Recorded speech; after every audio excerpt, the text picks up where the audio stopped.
నాకు futures and options నుంచి profits ఉన్నాయండి.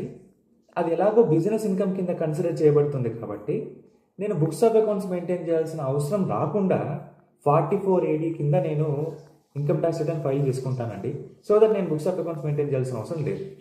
ఎవరు చెప్పారండి మీకు అని అడిగితే ఆర్టిఫిషియల్ ఇంటెలిజెన్స్ చెప్పిందండి, లేదంటే పలానా వాళ్ళు చెప్పారండి.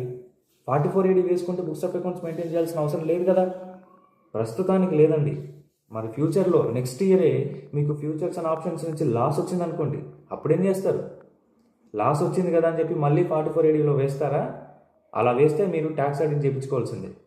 కాబట్టి 44AD ఎప్పుడు వేసుకోవాలి, ఎప్పుడు వేసుకోకూడదు, ఒక ట్యాక్స్ ప్రొఫెషనల్ని కన్సల్ట్ అవ్వండి, వాళ్ళతో డిస్కస్ చేయండి, బేర్ యాక్ట్ తెలిసిన వాళ్ళతో మాట్లాడండి. దయచేసి ఆర్టిఫిషియల్ ఇంటెలిజెన్స్ని కానీ లేకపోతే ఇంకెవరినో కానీ ఎవరిని గుడ్డిగా నమ్మి మాత్రం ఇన్కమ్ ట్యాక్స్ రిటర్న్ ఫైల్ చేసుకొని మీరు ఇబ్బందులు పాలవ్వకండి. Thank you.